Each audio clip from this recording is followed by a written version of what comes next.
মূসা আলাইহিস সালাতু ওয়াস সালাম আল্লাহর সঙ্গে দেখা করার জন্য যখন তুর পর্বতের মধ্যে যাইতেছে, আল্লাহর নবী মূসা আলাইহিস সালাতু ওয়াস সালাম ওই পথ দিয়ে যাওয়ার সময় দেখতে পেলেন যে একজন ব্যক্তি তাকে দাঁড় করালো। ইয়া আল্লাহর নবী মূসা, আমি আপনার সঙ্গে কিছু কথা বলতে চাই, আপনার সঙ্গে কিছু কথা আমি বলতে চাই। হে মূসা কারিমুল্লাহ, দয়া করে মায়া করে আপনি আমার কথাটা একটু শুনুন। আল্লাহর নবী মূসা বললেন, ও আমার কি ভাই, অবশ্যই অবশ্যই আমি তোমার কথা শুনবো। কি বলতে চাও তুমি আমাকে একটু বলো। ওই ব্যক্তি বলল, নবী মূসা, আপনি তো আল্লাহর পক্ষ থেকে সত্য নবী, আমি আপনার কাছে একটা কথা আল্লাহর মাধ্যমে জানতে চাই।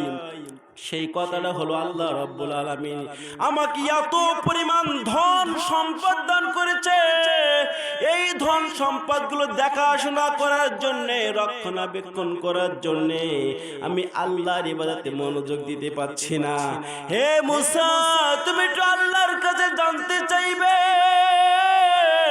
আমি কেমন করে আমার ধন সম্পদগুলো নিয়ন্ত্রণে আনতে পারি, একটু কমে যায় আমার ধন সম্পদ, কি কাজ করলে আমার ধন সম্পদগুলো কমে যায়, এইটা তুমি আল্লাহর কাছে একটু জেনে নিবে। জোরে বলেন না সুবহানাল্লাহ। আমরা দোয়া করি ধন সম্পদ বাড়ার জন্য, ওই লোকটা কি দোয়া করছে? ধন সম্পদ কমার জন্য। আল্লাহর নবী মূসা আলাইহিস সালাম বললেন, ও আমার ভাই, যখন আমি আল্লাহর সঙ্গে দেখা সাক্ষাৎ করব, তখন তোমার এই কথাটা আমি আল্লাহর কাছ থেকে জেনে নেব। জোরে বলেন না সুবহানাল্লাহ। আল্লাহর নবী মূসা আলাইহিস সালাম আরো কিছু বাদ অগ্রসর হলেন। অগ্রসর হওয়ার পরে দেখতে পেলেন একজন নারী তার পথকে আটকেছে।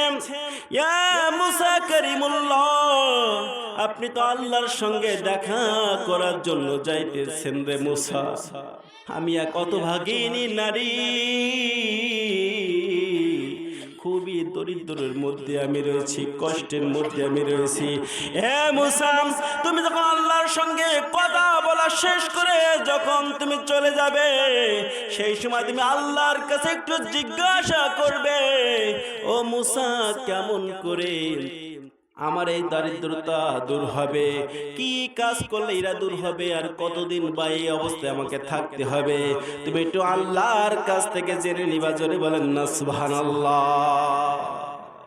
আল্লাহ নবী মূসা বললেন, ঠিক আছে, আমি আল্লাহর সঙ্গে যখন কথা বলবো তখন এই কথাটা আমি জিজ্ঞাসা করে নেব ইনশাআল্লাহ।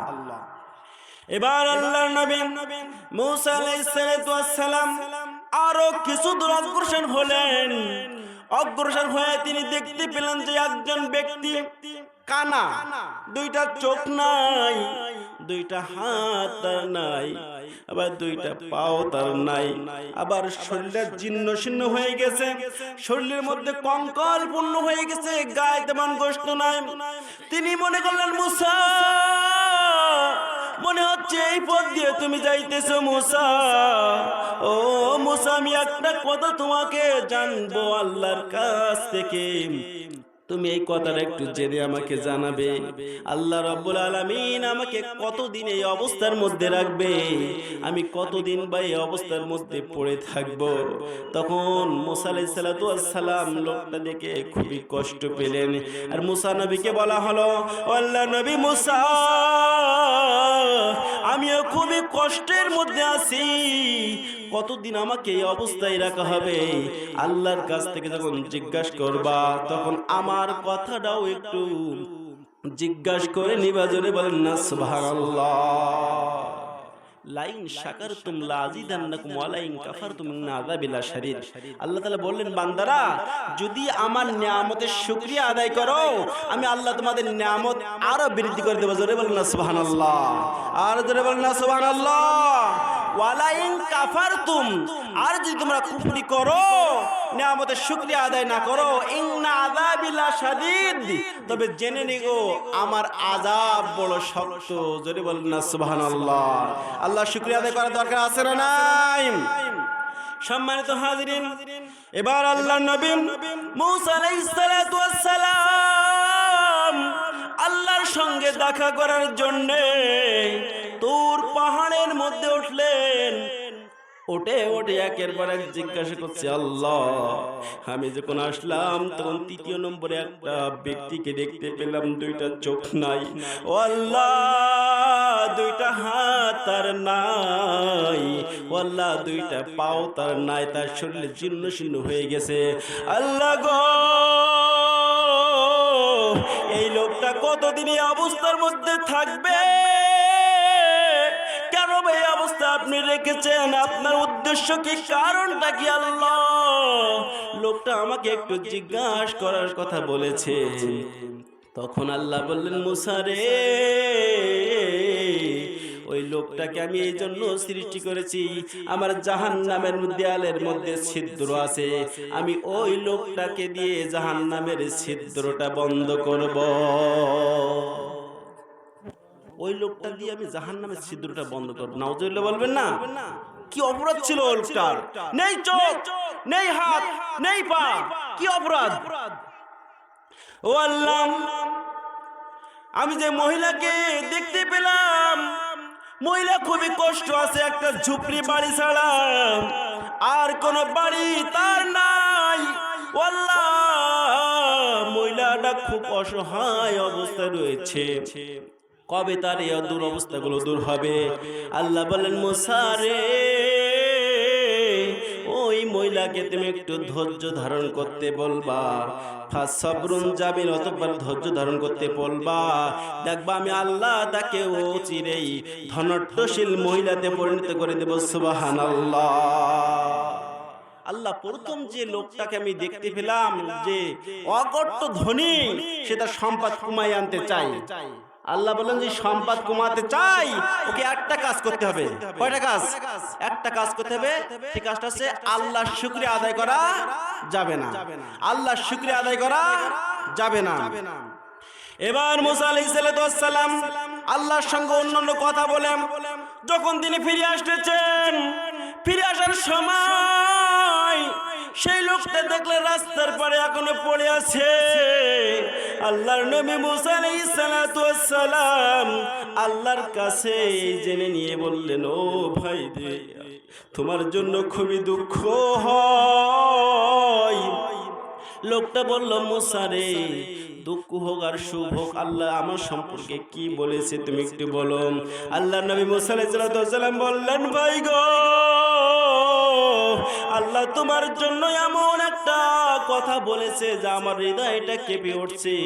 সেই কথাটা হলো, আল্লাহর জাহান্নামের দেয়ালে ছিদ্র রয়েছে, তোমাকে দিয়ে জাহান্নামের সেই দেয়ালে ছিদ্রটা ভরবে। লোকটা বলল, আলহামদুলিল্লাহ।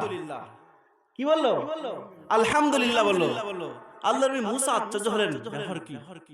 এই লোকটা দিয়ে জাহান্নামের ছিদ্র বন্ধ করবে, অথচ সে আলহামদুলিল্লাহ বলছে। আল্লাহর নবী মুসা আলাইহিস সালাম খুবই আশ্চর্য হয়ে গেলেন, ব্যাপার কি?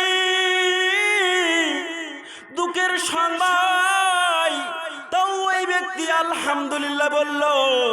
আল্লাহ নবী মুসা আলাইহিস সালাম দেখতে পেলেন, তার চোখের সামনে ওই লোকটা তার চোখের দৃষ্টি ফিরে পেল। জোরে বলেন না সুবহানাল্লাহ।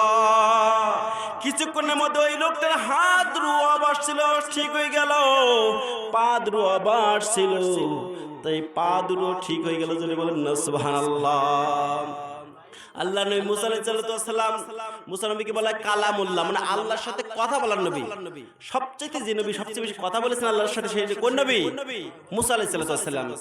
আল্লাহ নবী মুসা আলাইহিস সালাম বললেন, আল্লাহ, এই ব্যক্তির চোখ, হাত পা সব ঠিক হয়ে গেল, তুমি তো আমাকে এটা জানাওনি। আল্লাহ নবী মুসা আলাইহিস সালাম এই প্রশ্ন যখন করলেন আল্লাহর কাছে, আল্লাহ রাব্বুল আলামিন জানাই দিলেন, মুসা রে, সুখে দুঃখে এই ব্যক্তি দুঃখে ছিল। দুঃখে থাকা অবস্থায় যখন আল্লাহর শুকরিয়া আদায় করেছে, আমার শুকরিয়া আদায় করেছে, আমি আমার বান্দার প্রতি এত খুশি হয়ে গেছি, রাজি হয়ে গেছি, আমি আল্লাহ তার চোখ, হাত পা গুলো সব পূর্বের অবস্থায় ফিরাই দিলাম। জোরে বলেন না সুবহানাল্লাহ। লাইন শাকারতুম লাযীদান্নাকুম ওয়া লাইন কাফারতুম ইন্না আযাবি লাশাদীদ। আল্লাহ বললেন বান্দারে, যদি তোমরা আমার শুকরিয়া আদায় করো, নিয়ামতের শুকরিয়া আদায় করো, আমি তোমাদের নিয়ামতকে বৃদ্ধি করে দেব। জোরে বলেন না সুবহানাল্লাহ।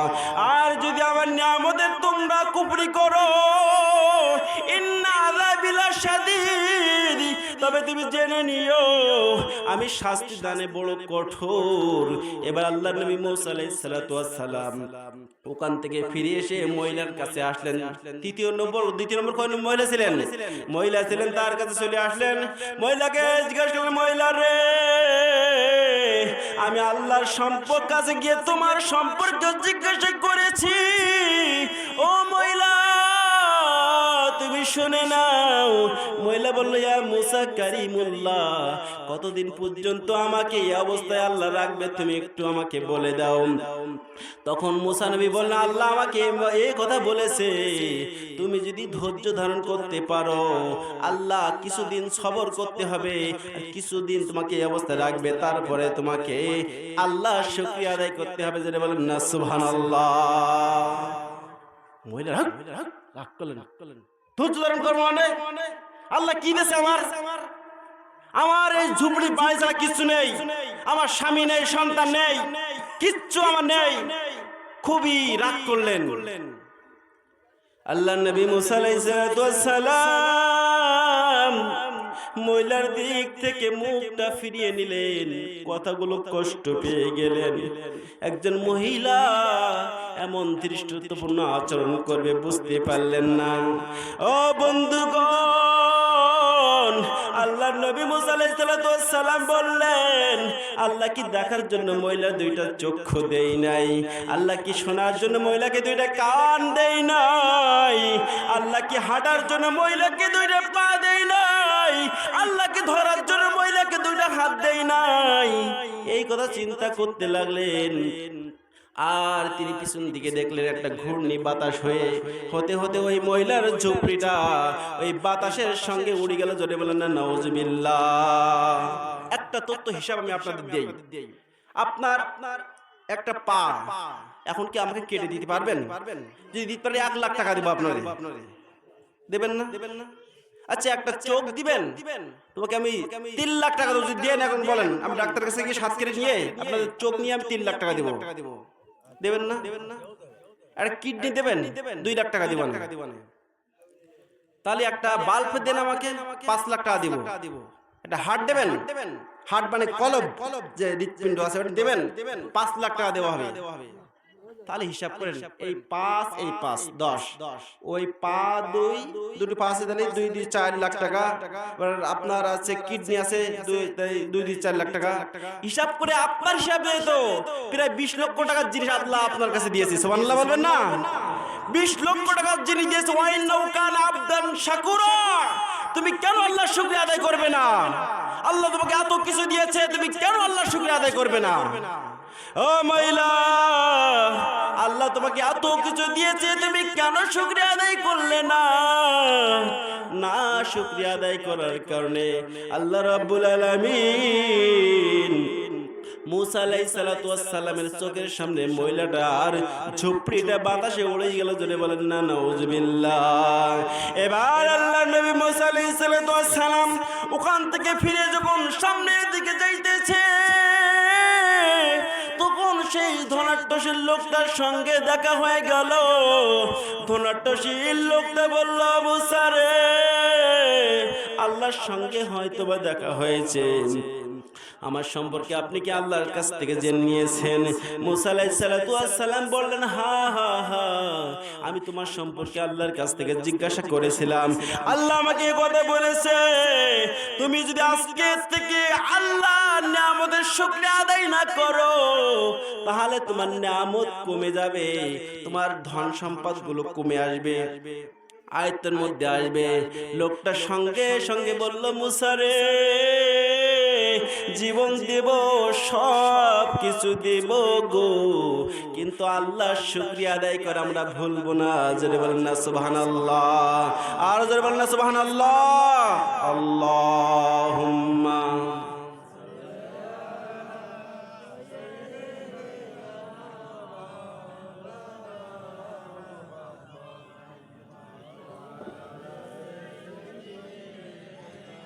হাবিবিনা মুহাম্মদ।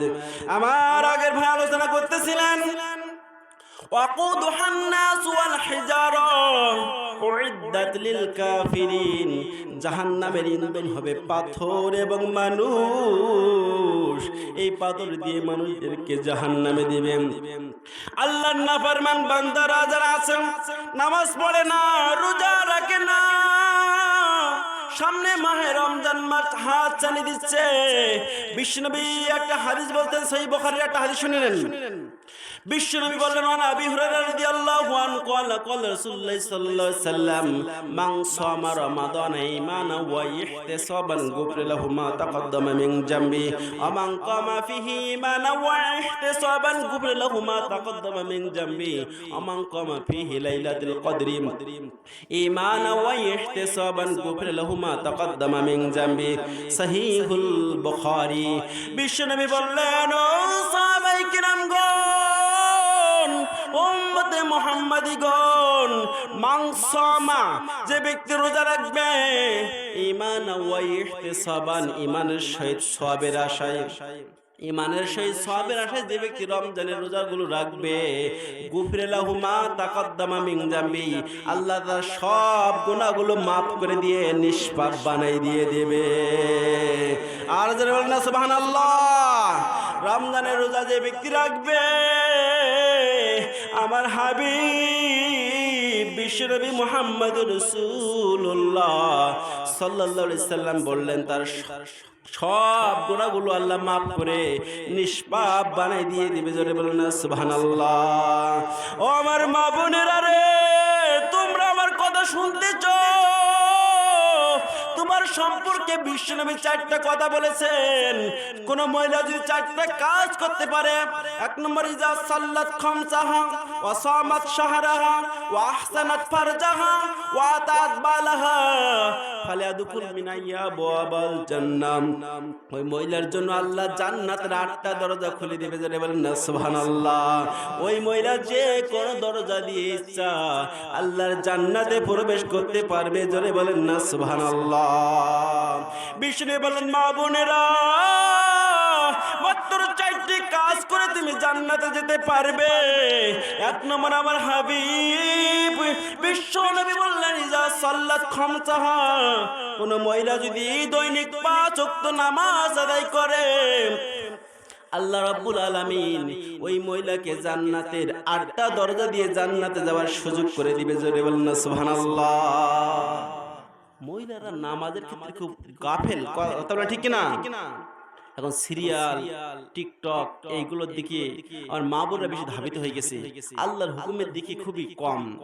ও মা বোনেরা, যদি 5 ওয়াক্ত নামাজ আদায় করতে পারো, আমি বলছি না, বিশ্ব নবী তোমাদের শানে কথাগুলো বলে দিয়েছেন, কোন মা যদি 5 ওয়াক্ত নামাজ আদায় করে, ওই মহিলার জন্য আল্লাহ জান্নাতের 8টা দরজা খুলে দিবে। জোরে বলেন না সুবহানাল্লাহ। 2 নম্বর বিষ্ণু বললেন, ওয়া সামাত শাহরাহা, কোন মা বোন যদি রমজান মাসে রোজা রাখে, যদি শরীর পবিত্র থাকে, রোজা রাখবে, এই রোজা রাখার কারণে আল্লাহ রাব্বুল আলামিন ওই মা বোনদের জন্য জান্নাতের 8টা দরজা খুলে দেবে। জোরে বলুন না সুবহানাল্লাহ। ওয়া আহসানাত ফারজাহা, 3 নম্বর আল্লাহ বলছেন নিজের সতীত্ব হেফাজত করবে। কি করবে? নিজের সতীত্ব হেফাজত করবে। ও বন্ধুগণ, পর্দায় থাকবে। তোমার মা বোনরা, আমার মা বোনরা আজকের পর্দায় থাকে না। আমি আপনাদের বলতে চাই, আপনার মেয়েকে আপনি উলঙ্গ অবস্থায় ছেড়ে দিয়েছেন, আপনার বউকে আপনি উলঙ্গ অবস্থায় ছেড়ে দিয়েছেন, আপনার বোনকে আপনি উলঙ্গ অবস্থায় ছেড়ে দিয়েছেন। রাস্তায় গেলে জিনা কথা বলেন, ঠিক কিনা?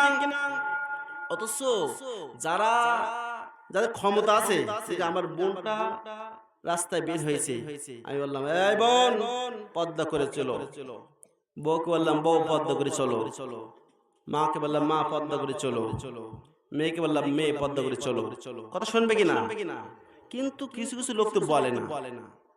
যারা মহিলাদেরকে পর্দা করার ক্ষমতা আছে, তারপরে যারা বেপর্দা অবস্থা তাদের মেয়েদেরকে ছেড়ে দেয়, এদেরকে বিশ্বনবী দায়ুস বলেছেন। কি বলেছেন? আদ-দায়ুস। দায়ুস সম্পর্কে আল্লাহর রাসূল আরেকটা হাদিসে বলেছেন, আদ-দায়ুসু লা ইয়াদখুলুল জান্নাহ। দায়ুস ব্যক্তি আল্লাহর জান্নাতে প্রবেশ করবে না। প্রবেশ তো করবে না, জান্নাত এই জায়গা আছে। এবার ওদেরকে, দায়ুস ব্যক্তিদেরকে এই জান্নাতের কাছ থেকে ঘুরাবে, দেখবি আমি জান্নাতে যাচ্ছি, পুরো জান্নাতে যাচ্ছি, কি নাজ নিয়ামত, ওখান থেকে ফিরিয়ে এনে আবার তাকে জাহান্নামে দেওয়া হবে। অর্থাৎ জান্নাতের নাজ নিয়ামত দেখিয়ে ওখান থেকে কেড়ে এনে তাকে জাহান্নামে দেওয়া হবে, যাতে ও আরো আক্ষেপ করে, আরো কষ্ট পায়। সম্মানিত হাজিরিন, যদি মা বোনরা পর্দা না করে, ওদের চুল যারা দেখবে, ওদের চেহারা যারা দেখবে, তারাও তো জাহান্নামী হচ্ছে। আর দেখানোর কারণে তারা জাহান্নামী হচ্ছে, তাদের বাপ জাহান্নামী হচ্ছে, তাদের সন্তান বড় ছেলে জাহান্নামী হচ্ছে, তাদের স্বামী জাহান্নামী হচ্ছে, তাদের বড় ভাই জাহান্নামী হচ্ছে। একটা মহিলা একা জাহান্নামে যাবে না, বরং 4 জন ব্যক্তিকে ওই মহিলা জাহান্নামে নিয়ে যাবে। এজন্য আল্লাহ রাব্বুল আলামিন বলছেন, যদি মহিলারা পর্দা করে তাহলে তাদের জন্য সব হয়ে যাবে।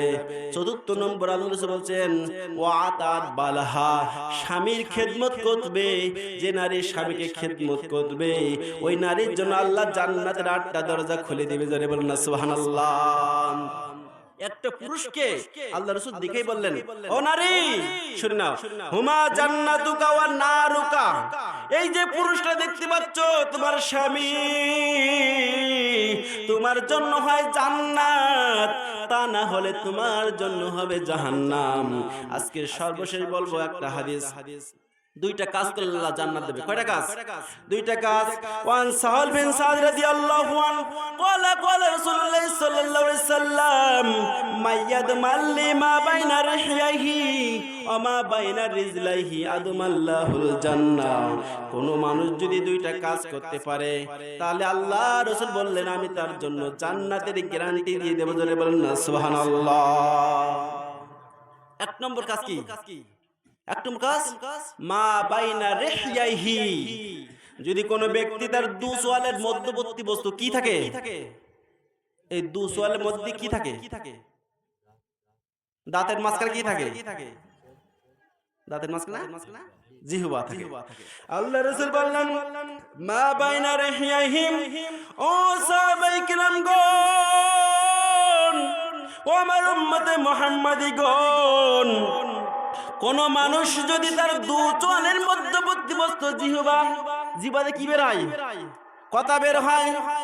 জিহ্বা না থাকলে করবে, একটা কথা তার জবান দিয়ে বের হবে না। বিশ্বনবী বললেন, তার 2 চোয়ালের মধ্যবর্তী বস্তু, এই জিহ্বাকে যে ব্যক্তি হেফাজত করবে, এই হেফাজত করবে বলতে বিশ্বনবী বললেন, এই জিহ্বা দ্বারা কাউকে কটু কথা বলবে না, এই জিহ্বা থেকে কাউকে গালি দেবে না, কারোর গীবত করবে না, কারোর দোষামত করবে না, কাউকে কষ্ট দেবে না। বিশ্বনবী বললেন, আদমাল্লাহুল জান্নাহ, আমি তার জন্য জান্নাতের গ্যারান্টি দিয়ে দিলাম। জোরে বলেন না সুবহানাল্লাহ। এই 2টা আল্লাহ বলছেন জাহান্নাম থেকে বাঁচার পথ 3টি। 1 নম্বর পথ, মুখ বন্ধ রাখো। কথা বললে সত্য বলো, কথা বললে সত্য বলো, নাহলে মুখ বন্ধ রাখো।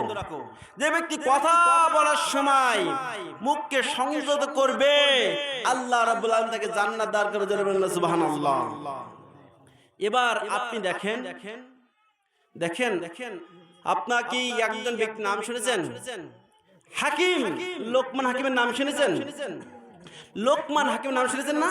একজন নবী না, কিন্তু আল্লাহর একজন মাহবুব বান্দা ছিলেন। আল্লাহ তার নামে একটা সূরাও নাযিল করলেন। জোরে বলেন সুবহানাল্লাহ। এত জ্ঞান ছিল লোকমান হাকিম, প্রখর জ্ঞানের অধিকারী ছিলেন। তদানীন্তনকালে মুসলিম বাদশাহ লোকমান হাকিমের জ্ঞানের পরিচয় নেওয়ার জন্য, জ্ঞানের পরীক্ষা নেওয়ার জন্য লোকমান হাকিমকে বললেন, লোকমান হাকিম, তোমার কাছে আমি আজকে একটা বকরি দিলাম রে লোকমান হাকিম। এই বকরির মধ্যে যে অংশটা সবচাইতে তোমার কাছে প্রিয় লাগে, সবচাইতে যে অংশটা ভালো লাগে, ওইটা তুমি আমার জন্য হাদিয়া স্বরূপ পাঠাই দিবে। জোরে বলুন না সুবহানাল্লাহ। এবার লোকমান হাকিম বকরিটা জবাই করে ওই বকরিটা ছুঁড়লেন, চুলে সুন্দর করে তার জিহ্বাটা কেটে প্যাকিং করে বাদশার কাছে পাঠাই দিলেন। বাদশা এটা খেয়ে খুবই স্বাদ পেলেন, মনে মনে ভাবলেন যে বকরির মানে সবচেয়ে ভালো অংশ হচ্ছে জিহ্বা, খেতেও তো খুব ভালো। এবার ঠিক আছে, খুব আনন্দ পেলেন। আবার কিছুকাল পরে লোকমান হাকিমের কাছে ওই বাদশা আর একটা বকরি দিলেন, আর বললেন লোকমান হাকিম, এই বকরির কাছে যে অংশটা তোমার কাছে সবচেয়ে অপ্রিয়, অপছন্দনীয়, ওইটা তুমি আমার কাছে হাদিয়া স্বরূপ পাঠাই দিবেন। জোরে বলেন না সুবহানাল্লাহ। এবার লোকমান হাকিম ওই বকরিটা ছুললেন, ছুলে সুন্দর করে তার জিহ্বাটা কেটে আবার পাঠিয়ে দিলেন। কি করলেন? জিহ্বা আবার কাটি পাঠিয়ে দিলেন। এবার বাদশা দেখলেন, খুলে দিয়ে কেন রয়েছে জিহ্বা। আগে লোকমান হাকিম ভালো জিনিস চাইলাম, তাও জিহ্বা দান করে দিলাম, আবার খারাপ জিনিস চাইছি, আবার জিহ্বা দিল। লোকমানকে আমার দরবারে তলব করে নিয়ে আসা হোক। এবার লোকমান হাকিমকে বাদশার দরবারে নিয়ে যাওয়া হলো, আর বলা হলো, এ লোকমান হাকিম, আগে তোমার কাছে বকরির ভালো অংশ চাইলাম, খেতে চাইলাম, তুমি আমাকে জিহ্বা দিলে, আবার খারাপ অংশ চাইলাম, তুমি আমাকে জিহ্বা দিলে। ও লোকমান হাকিম, কেন তুমি এমনটা করলে? লোকমান হাকিম তখন বলেন, ও বাদশা নামদার, কোন ব্যক্তি যখন জিহ্বা দিয়ে ভালো কাজ করে, ভালো কথা বলে, সত্য কথা বলে, চগলখড়ি না করে, ঘুষ টাইরে না করে, এই জিহ্বাটা যখন ভালো কাজে লাগাই, তখন ওই ব্যক্তির আল্লাহর কাছে সবচাইতে মাহবুব বান্দা হিসাবে পরিগণিত হয়ে যায়। আর যারা না সুবহানাল্লাহ। আবার এই জিহ্বা দিয়ে যখন খারাপ কাজ করে, খারাপ কথা বলে, যখন এই জিহ্বা দিয়ে মিথ্যা কথা বলে, এই জিহ্বা দিয়ে অশ্লীল কথা বলে, গালিগালাজ করে, তখন এই বান্দাটা আল্লাহর কাছে সবচাইতে নিকৃষ্ট পাত্রে পরিণত হয়ে যায়। জোরে বলেন নাউজুবিল্লাহ। এই জন্য আস্থা রাখতে হবে আল্লাহর প্রেম। যারা সত্যের পথে পথিক হয়েছে, যারা সত্যর মতে পথিক হয়েছে, তাদের দুনিয়ায় কোনো ভয় নাই। ওয়ালা খাউফুন আলাইহিম ওয়ালা হুম ইয়াহজানুন। আল্লাহ বললেন, ওয়ালা খাউফুন আলাইহিম, তাদের কোনো ভয় নাই, ওয়ালা হুম ইয়াহজানুন, দুনিয়া ও আখিরাতে এরা চিন্তাগ্রস্ত হবে না। জোরে বলেন না সুবহানাল্লাহ। তাই কবি বলছেন, যাদের হৃদয় আছে আল্লাহর ভয়, তারা কবু পথ ভুলে যায় না। আল্লাহর প্রেম ছাড়া এ দুনিয়ায় কারো কাছে কোনো কিছু চাই না। কথা বলেন ঠিক কিনা? যাদের হৃদয় আছে আল্লাহর ভয়, তারা কবু পথ ভুলে যায় না। আল্লাহর প্রেম ছাড়া এ দুনিয়ায় কারো কাছে কোনো কিছু চাই না। রাতের আধারে যারা সিজদাতে রয়, দু চোখের অশ্রুতে যেন নদী বয়, ছলনার হাতছানি যতই আসুক, পিছনে ফিরেও তারা তাকাই না। যাদের হৃদয় আছে আল্লাহর ভয়, তারা কবু পথ ভুলে যায় না। চিৎকার দিয়ে বলেন মারহাবা। আমার বন্ধুগণ, আমার ভাইগণ, এবার বিষ্ণু বললেন, ওয়ামা বাইনার রিহলাইহি আদমাল্লাহুল জান্নাহ, যে ব্যক্তির দু পায়ের মধ্যবর্তী বস্তু কি থাকে? হ্যাঁ, দু পায়ের মধ্যবর্তী বস্তু লজ্জা স্থান। কোন বান্দা যদি, কোন বান্দি যদি তার দু পায়ের মধ্যবর্তী বস্তু এই লজ্জা স্থানকে হেফাজত করবে, এই লজ্জা স্থান খারাপ কাজে ব্যবহার করবে না, এই লজ্জা স্থান অপাত্রে ব্যবহার করবে না, আদমাল্লাহুল জান্নাহ, বিশ্ব নবী বললেন, আমি তার জন্য আল্লাহর জান্নাতের গ্যারান্টি দিয়ে দেব। জোরে বলেন না সুবহানাল্লাহ। আর জোরে বলেন না সুবহানাল্লাহ। তাহলে আজকের এই অনুষ্ঠান থেকে আমাদের দুইটা শিক্ষা গ্রহণ করতে হবে। এক নম্বর, মুখ দিয়ে খারাপ কথা বলবো না, মুখ দিয়ে মিথ্যা কথা বলবো না, মুখ দিয়ে গীবত করবো না, তহমাত করবো না, আল্লাহ তাআলা জান্নাত দান করবে। দ্বিতীয় নম্বর হলো দু পায়ে মধ্যবর্তী বস্তু অর্থাৎ লজ্জাস্থান খারাপ কাজে ব্যবহার করবো না। এমনটা যদি না করি রে, আল্লাহ আমাদের জান্নাত দান করবে। জোরে বলেন না সুবহানাল্লাহ।